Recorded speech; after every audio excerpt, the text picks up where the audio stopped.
નમસ્કાર વિદ્યાર્થી મિત્રો, અગાઉ આપણે લેક્ચરની અંદર કિલાની રિએક્શન, જ્યારે ગ્લિસરાલ્ડિહાઇડની તમે કિલાની રિએક્શન કરો એટલે કે 3 કાર્બન કમ્પાઉન્ડની આપણે કિલાની રિએક્શન કરીએ તો સ્ટેપ અપ રિએક્શન થ્રુ આપણને 4 કાર્બન કમ્પાઉન્ડ મળે છે. એન્ડ ઓલસો 4 કાર્બન કમ્પાઉન્ડની તમે કિલાની રિએક્શન કરો એટલે આપણને 5 કાર્બન કમ્પાઉન્ડ જોવા મળે છે. તેના વિશે આપણે જોઈ ગયા. હવે 5 કાર્બન કમ્પાઉન્ડ છે એની તમે કિલાની રિએક્શન આપો છો ત્યારે આપણને 6 કાર્બન કમ્પાઉન્ડ એટલે કે ગ્લુકોઝના જે 8 સ્ટીરિયો આઇસોમર આપણને મળે છે તેના વિશે આપણે સ્ટેપ બાય સ્ટેપ જોઈશું. તો ફર્સ્ટ ઓફ ઓલ અહીંયા આપણને રિબોઝ આપેલું છે કે રિબોઝની જ્યારે કિલાની રિએક્શન કરવામાં આવે છે તો ચાર્ટમાં આપણે જોઈએ તો ચાર્ટના આધારે કે કિલાની રિએક્શન રિબોઝની જ્યારે કરીશું ત્યારે આપણને એલોઝ અને આલ્ટ્રોઝ 6 કાર્બન કમ્પાઉન્ડ જોવા મળે છે. તો ફર્સ્ટ ઓફ ઓલ આપણે રિબોઝ લઈએ. CHO બધે જ આપણને હાઇડ્રોક્સિલ ગ્રુપ એટલે કે રાઈટ સાઈડ બધે હાઇડ્રોક્સિલ ગ્રુપ જોવા મળે છે. CH2OH D ribose. તો રિબોઝની જ્યારે આપણે કિલાની રિએક્શન જોઈશું, કિલાની રિએક્શન, તો રિબોઝની કિલાની રિએક્શન થ્રુ આપણને D એલોઝ અને D આલ્ટ્રોઝ જોવા મળે છે.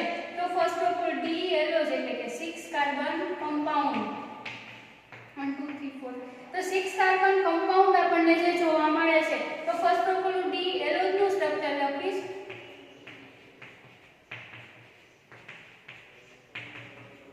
તો D એલોઝ નું સ્ટ્રક્ચર આપણને જોવા મળે છે D એલોઝ.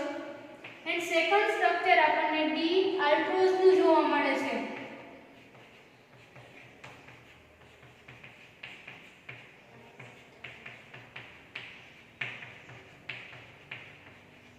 તો D એલોઝ અને D આલ્ટ્રોઝ ના સ્ટ્રક્ચરમાં આપણે જોઈએ તો બંને સ્ટ્રક્ચરની અંદર અહીંયા આપણને એટલે કે આપણે એવું કહી શકીએ કે D એલોઝ અને D આલ્ટ્રોઝ એકબીજાના એફીમર છે બીકોઝ ઓફ અહીંયા સેકન્ડ પોઝિશન પર આપણને હાઇડ્રોજન ગ્રુપ ચેન્જ જોવા મળે છે.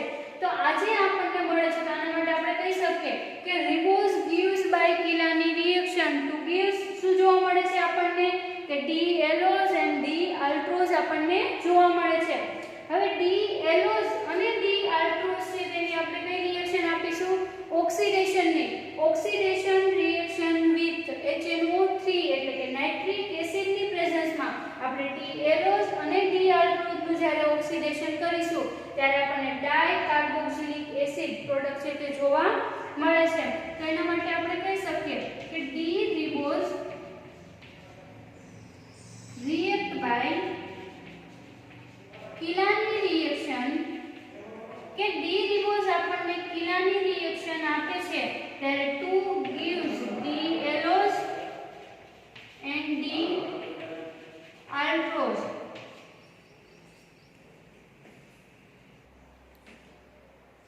તો D ribose react with Kiliani reaction 2 gives D allose and D altrose. તો D એલોઝ અને D આલ્ટ્રોઝ ઓક્સિડાઇઝ with HNO3. જ્યારે HNO3 આરી ઓક્સિડેશનની પ્રક્રિયા થશે ત્યારે 2 gives ડાયકાર્બોક્સિલિક એસિડ. કે આપણને જ્યારે D એલોઝ અને D આલ્ટ્રોઝની તમે જ્યારે ઓક્સિડેશનની રિએક્શન with HNO3 કરો છો ત્યારે બંનેને એટલે કે આલ્ડીહાઇડ ફંક્શનલ ગ્રુપ અને આલ્કોહોલ ફંક્શનલ ગ્રુપ ઉપર કાર્બોક્સિલિક એસિડ આપણને બાઇન્ડ થતું જોવા મળે છે. તો આ સ્ટ્રક્ચરની અંદર જ કાર્બોક્સિલિક એસિડ છે એને બાઇન્ડ કરીશ. તો અહીંયા જે આલ્ડીહાઇડ ફંક્શનલ ગ્રુપનું કન્વર્ઝેશન કાર્બોક્સિલિક એસિડ અને અહીંયા આલ્કોહોલ ફંક્શનલ ગ્રુપનું કન્વર્ઝેશન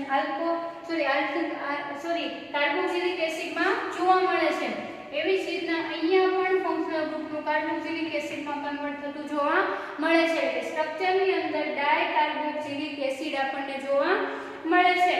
તો હવે આપણે આની કેરેક્ટરિસ્ટિક લખીએ કે કેરેક્ટરિસ્ટિક એટલે કે એની અંદર કોણ સિમેટ્રિકલ આપણને જોવા મળે છે અને કોણ એસિમેટ્રિકલ. તો અહીંયા 6 કાર્બન કમ્પાઉન્ડ છે તો 3 કાર્બનથી આપણે ડિવાઇડેશન કરીએ. તો 3 કાર્બન ડિવાઇડેશન કરીએ તો અહીંયા તમે જોઈ શકો છો સેમ પોઝિશન આપણને જોવા મળે છે. તો આ જે કાર્બન કમ્પાઉન્ડ છે એને આપણે શું કહીશું? સિમેટ્રિક. તો સિમેટ્રિક કોઈ પણ કાર્બન કમ્પાઉન્ડ હશે ઓપ્ટિકલી કેવું હશે?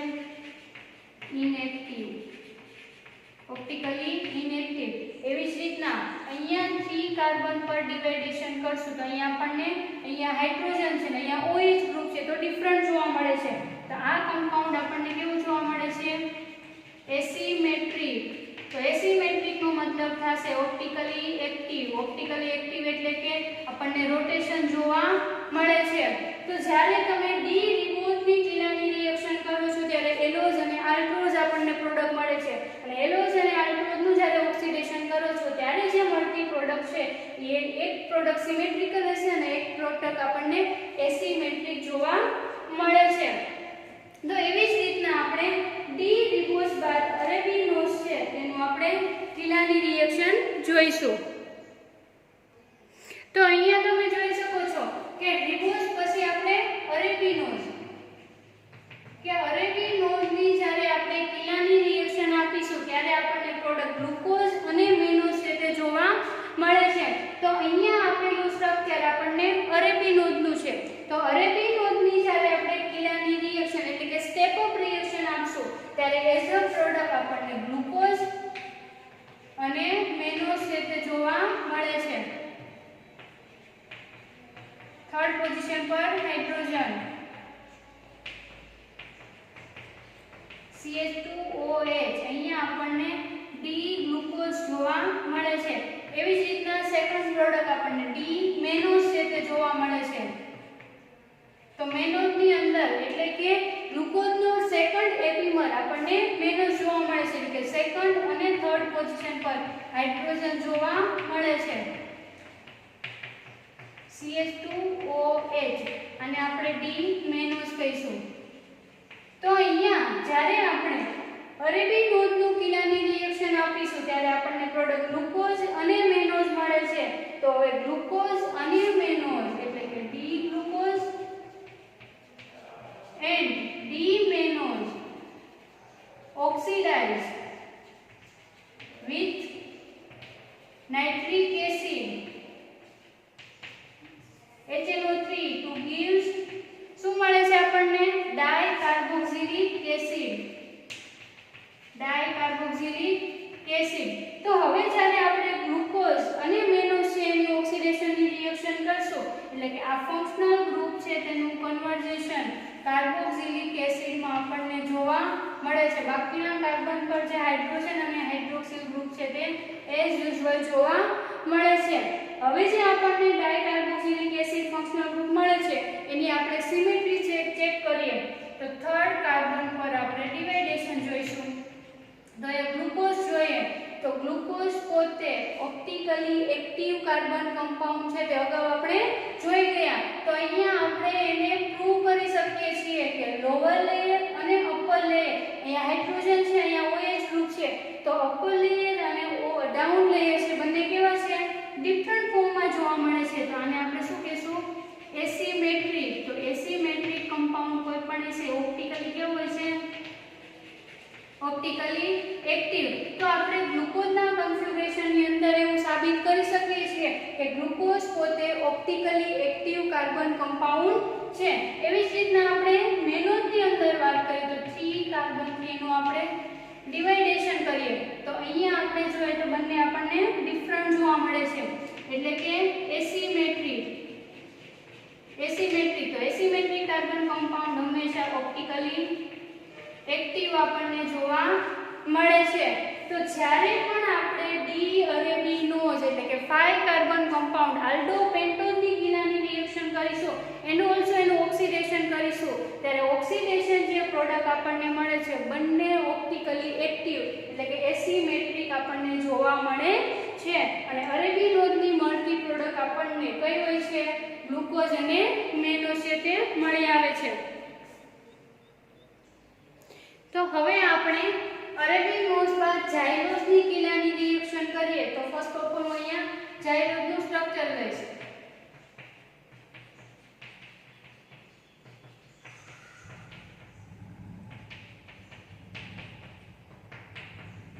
CH2OH D ઝાયલોઝ. તો ડી ઝાયલોઝ છે એની જ્યારે આપણને કિલાની રિએક્શન જોવા મળે છે ડી ઝાયલોઝની જ્યારે આપણે કિલાની રિએક્શન કરીશું ત્યારે આપણને પ્રોડક્ટ ડી ગ્લુકોઝ અને ડી આઇડોઝ જોવા મળે છે. તો અહીંયા હું ડી આઇડોઝ અને ડી ગ્લુકોઝનું સ્ટ્રક્ચર CHO. તો ડી ગ્લુકોઝનું સ્ટ્રક્ચર ફર્સ્ટ ઓફ ઓલ આપણે જોઈએ તો ફોર્થ પોઝિશન પર આપણને હાઇડ્રોજન જોવા મળે છે ClOH. અહીંયા આપેલું સ્ટ્રક્ચર આપણને ડી ગ્લુકોઝનું છે. એવી જ રીતના આપણને ડી આઇડોઝ જોવા મળે છે. તો 6 કાર્બન કમ્પાઉન્ડ CH2OH અહીંયા આલ્ડિહાઇડ ફંક્શનલ ગ્રુપ. તો ડી આઇડોઝ ની આપણે વાત કરીએ તો સેકન્ડ અને ફોર્થ પોઝિશન પર આપણને હાઇડ્રોજન જોવા મળે છે.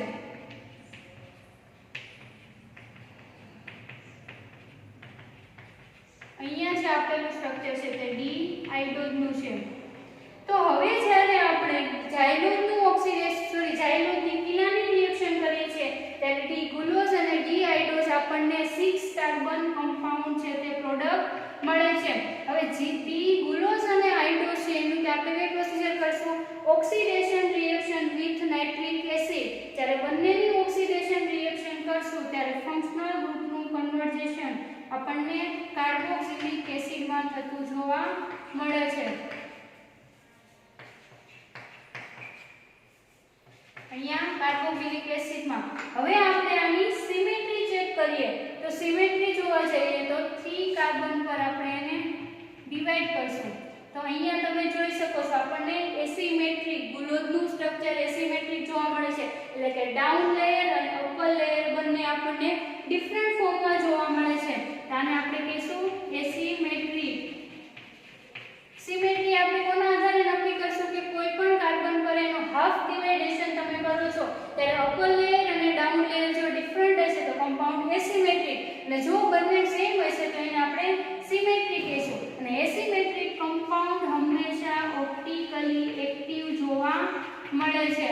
એવી જ રીતના આપણે આઇડોઝની વાત કરીએ તો આઇડોઝનું 3 કાર્બન પરથી ડિવાઇડેશન કરીએ તો આપણને બંને સેમ જોવા મળે. જો અહીંયાનો કાર્બન એવી રીતના OH ગ્રુપ બંને આપણને સેમ જોવા મળે છે. તો આ કમ્પાઉન્ડને આપણે કહીશું સિમેટ્રિક કમ્પાઉન્ડ. તો સિમેટ્રિક કમ્પાઉન્ડ હંમેશા આપણને કેવું જોવા મળે છે? Optically inactive. Optically inactive compound જોવા મળે છે. તો આ હતું ઝાયલોઝ. કે ઝાયલોઝની તમે જ્યારે કિલાની રિએક્શન કરો છો ત્યારે તમને એઝ અ પ્રોડક્ટ ગ્લુકોઝ અને આઇડોઝ મળે છે. ગ્લુકોઝ અને આઇડોઝનું આપણે જ્યારે oxidation reaction with nitric acid તમે આપો છો ત્યારે જે આપણને ડાયકાર્બોક્સિલિક એસિડ પ્રોડક્ટ મળે છે તેની અંદર ગ્લુકોઝ પોતે એસિમેટ્રિક કમ્પાઉન્ડ એટલે કે ઓપ્ટિકલી એક્ટિવ કમ્પાઉન્ડ છે, જ્યારે આઇડોઝ મળે છે આપણે પોતે સિમેટ્રિકલી એન્ડ ઓપ્ટિકલી ઇનએક્ટિવ કમ્પાઉન્ડ આપણને જોવા મળે છે.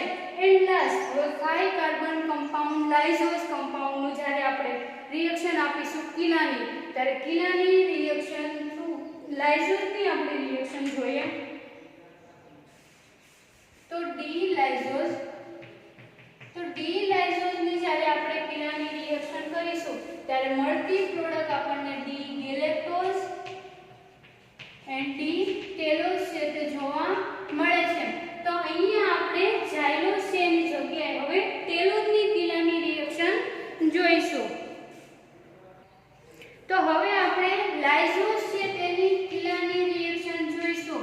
તો લાઇઝોઝની કિલાની રિએક્શન જોઈએ તો લાઇઝોઝનું કન્વર્ઝેશન આપણને ગેલેક્ટોઝ અને ટેલોઝમાં જોવા મળે છે.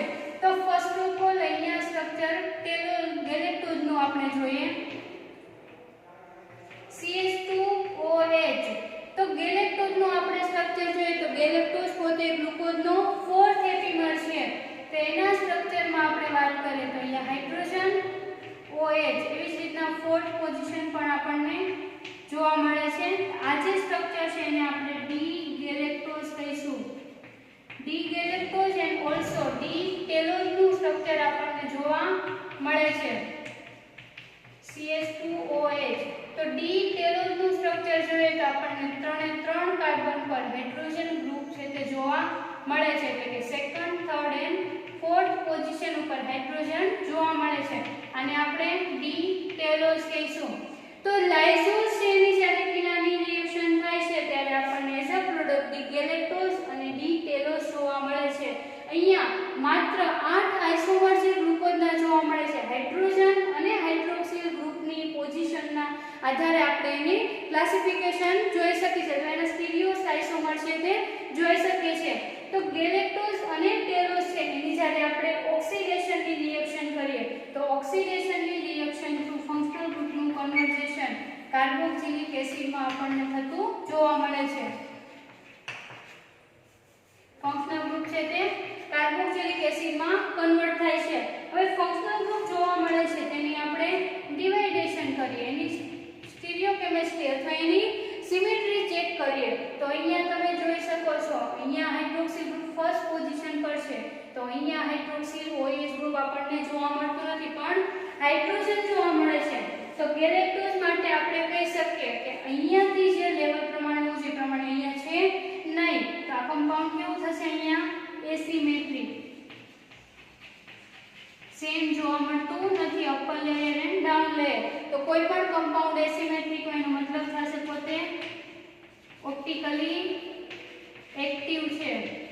એવી જ રીતના આપણે ટેલોઝનું સ્ટ્રક્ચર જોઈએ તો ટેલોઝના સ્ટ્રક્ચરની અંદર પણ સિમેટ્રી જળવાતી નથી, તો આ પણ કમ્પાઉન્ડને આપણે એસિમેટ્રિક કમ્પાઉન્ડ કહીશું. તો એસિમેટ્રિક કમ્પાઉન્ડ હંમેશા ઓપ્ટિકલી એક્ટિવ આપણને જોવા મળે છે.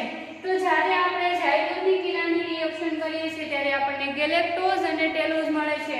તો ગેલેક્ટોઝ અને ટેલોઝ બંને ઓપ્ટિકલી એક્ટિવ કમ્પાઉન્ડ આપણને જોવા મળે છે. તો આ બધી રિએક્શન ઉપરથી આપણે જોઈ શકીએ છીએ કે 5 કાર્બન કમ્પાઉન્ડ એટલે કે ઝાયલોઝ, લાઇઝોઝ, અરેબિનોઝ અને રિબોઝની આપણે જ્યારે કિલાની રિએક્શન કરીએ છીએ ત્યારે આપણને ગ્લુકોઝના 8 સ્ટીરિયો આઇસોમર કમ્પાઉન્ડ જોવા મળે છે. અને બધી રિએક્શનના આધારે આપણે ક્યાં કમ્પાઉન્ડ એટલે કે ક્યાં સ્ટીરિયો આઇસોમર આપણને ઓપ્ટિકલી એક્ટિવ અથવા ઇનએક્ટિવ જોવા મળે છે અથવા સિમેટ્રિકલ અથવા એસિમેટ્રિકલ જોવા મળે છે તેના વિશે આપણે જોઈ ગયા.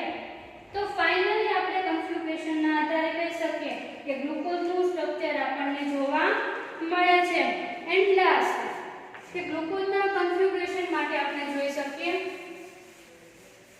કે ફંક્શનલ ગ્રુપ ચેન્જીસ અધર આપણે કન્ફિગ્યુરેશન ગ્લુકોઝનું જોઈએ અથવા મોનોસેકેરાઇડનું કન્ફિગ્યુરેશનની અંદર વાત કરીએ તો ફંક્શનલ ગ્રુપ ચેન્જીસ. તો ફંક્શનલ ગ્રુપ ચેન્જીસ એટલે શું થશે, એટલે કે ફર્સ્ટ પોઝિશન ઉપર હાઇડ્રોક્સિલ ફર્સ્ટ પોઝિશન ઉપર આલ્ડિહાઇડ ફંક્શનલ ગ્રુપ છે અને લાસ્ટ પોઝિશન ઉપર આપણને આલ્કોહોલ જોવા મળે છે. તો અહીંયા આપણે ગ્લુકોઝનું સ્ટ્રક્ચર જોઈએ તો ગ્લુકોઝના સ્ટ્રક્ચરની અંદર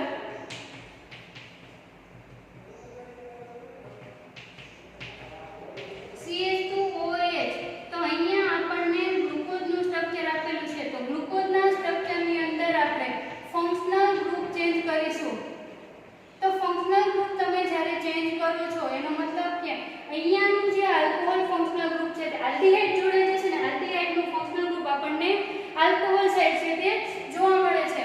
તો ફંક્શનલ ગ્રુપ આપણે ચેન્જીસ કરીએ તો આવા પ્રકારનું આપણને સ્ટ્રક્ચર છે તે જોવા મળે છે.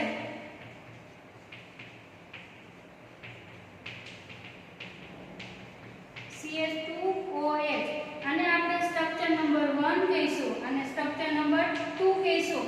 હવે જ્યારે આ સ્ટ્રક્ચર જોવા મળે છે તેને 180 ડિગ્રી આપણે રોટેટ કરશું. તો 180 ડિગ્રી તમે સેકન્ડ સ્ટ્રક્ચરને જ્યારે રોટેટ કરો છો ત્યારે એઝ યુઝ્યુઅલ અહીંયા આપણને આલ્ડિહાઇડ ફંક્શનલ ગ્રુપ મળે છે. સેકન્ડ સ્ટ્રક્ચરને તમે 180 ડિગ્રી રોટેટ કરો છો ત્યારે એઝ યુઝ્યુઅલ આપણને ફર્સ્ટ નંબરનું સ્ટ્રક્ચર જોવા મળે છે. તો એના આધારે આપણે કહી શકીએ કે ફર્સ્ટ નંબરનું સ્ટ્રક્ચર અને થર્ડ નંબરનું સ્ટ્રક્ચર બંને સેમ આપણને જોવા મળે છે. CH2OH એટલે કે ગ્લુકોઝ અને આપણે થર્ડ નંબર આપીશું. તો આવી રીતના આપણને સ્ટ્રક્ચર જોવા મળે છે. તો ઓલ ઓવર કન્ફિગ્યુરેશનના આધારે ફંક્શનલ ગ્રુપ ચેન્જીસ કરીએ અથવા એની કિલાની રિએક્શન કરીએ, ઓક્સિડેશન કરીએ એના આધારે આપણે પ્રૂવ કરી શકીએ છીએ કે ગ્લુકોઝ પોતે ઓપ્ટિકલી એક્ટિવ કમ્પાઉન્ડ છે અને એના જ આધારે આપણને ગ્લુકોઝનું ફાઇનલી સ્ટ્રક્ચર એટલે કે આલ્ડોહેક્સોઝ C6H12O6 સ્ટ્રક્ચર એટલે કે 6 કાર્બન કમ્પાઉન્ડ CHO